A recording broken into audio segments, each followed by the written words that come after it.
Hello, my name is Craig Kuhlman, and this is my presentation on educational law for student dress and appearance. First, some legal background. Generally, the decision about dress code has been left to state courts for decisions. Supreme Court usually declines to address these type of suits, and they have only, on a few occasions, taken cases of this sort. Student dress is a form of free expression associated with the First Amendment. From a school's background, schools can determine dress code if there is a defensible basis.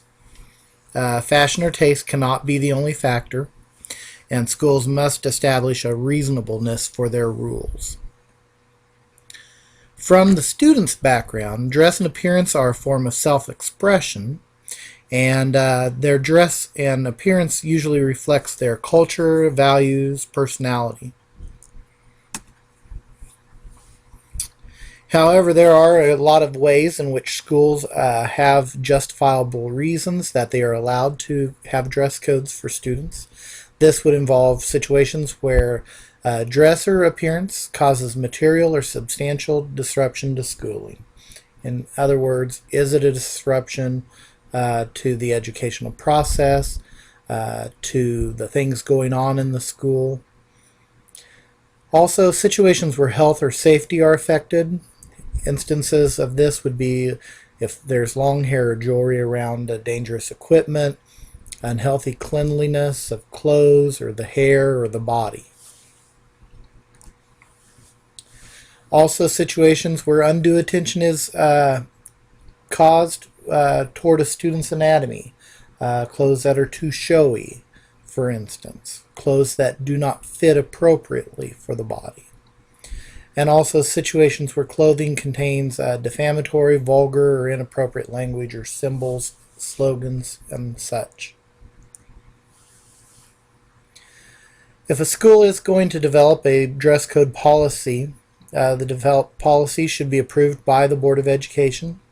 The development of the policy should involve the parents, students, teachers, and community.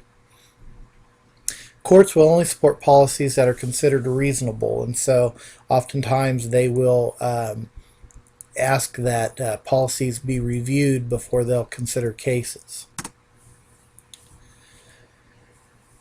There are other legal issues that need to be considered when schools are determining whether or not to regulate a article of clothing. For instance, harassment. Some clothes may contain derogatory slogans. This could be considered harassment to some students or student groups. And since schools are charged with immediately stopping harassment situations, clothing would have to be dealt with quickly. In cases of search and seizure, students whose clothing is in violation must be dealt with in ways that would not violate their rights pertaining to search and seizure. So staff would have to consider whether the clothing is justifiably seized or not, or whether the student is just asked to change clothing. So that should be considered as administration is dealing with this. Finally, protest and demonstration. Students do have rights to protest or demonstrate, and so the administration needs to ensure that the clothing regulation does not violate the students' rights to free expression that are protected through the right to protest or demonstrate.